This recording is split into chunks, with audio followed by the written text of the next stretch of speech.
In the heart of North Carolina, the early morning sun cast a golden hue over a quiet gas station, nestled along a stretch of open highway. The tranquility of the scene was soon disrupted by the distant rumble of motorcycles, growing louder as a group of bikers approached, their presence commanding attention.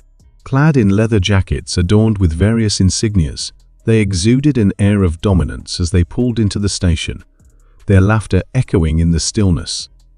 Inside the convenience store, two soldiers, recently returned from deployment, were grabbing coffee to fuel their journey home. Dressed in civilian attire, their disciplined postures hinted at their military backgrounds. As they exited the store, the bikers took notice, their leader a burly man with a scruffy beard eyeing the soldiers with a mischievous glint. "Well, look what we have here," he drawled, stepping into their path.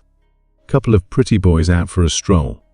The soldiers exchanged a brief glance, choosing to ignore the provocation as they continued toward their vehicle. Unperturbed, the biker leader persisted, blocking their way. "Hey, I'm talking to you," he snapped, his tone laced with irritation. "It's rude to ignore someone." One of the soldiers, a tall man with a calm demeanor, met the biker's gaze. "We're just passing through," he said evenly. "We don't want any trouble." The biker sneered, glancing back at his comrades, who were now watching intently. "Trouble? Who said anything about trouble?" he mocked, stepping closer. "Maybe we just want to have a little fun." Before the situation could escalate further, the second soldier, a woman with a steely gaze, spoke up. "We appreciate your hospitality," she said, her voice steady. "But we have a long drive ahead." The biker leader's eyes narrowed, clearly not accustomed to being dismissed. "I don't think you understand," he growled, reaching out to grab her arm. In a blur of motion, the female soldier deftly sidestepped, twisting the biker's arm and forcing him to his knees. The other bikers surged forward, but the male soldier stepped between them, his stance firm. "Let's not make this worse," he warned, his voice carrying an authority that gave them pause.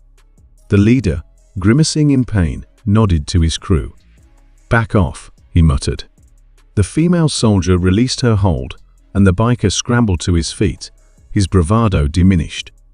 Without another word, the bikers retreated to their motorcycles, casting wary glances at the soldiers as they sped away. As the dust settled, the soldiers shared a brief, understanding look before continuing to their vehicle.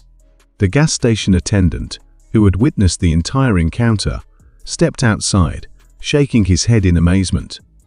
"I've never seen anything like that," he remarked. "You handled them without even breaking a sweat." The male soldier offered a modest smile. "Just another day," he replied. The story of the confrontation spread quickly through the town, serving as a powerful reminder that appearances can be deceiving and that true strength often lies beneath a composed exterior. The bikers, accustomed to instilling fear, had learned a humbling lesson that day, that respect is earned, not demanded, and that underestimating others can lead to unexpected consequences.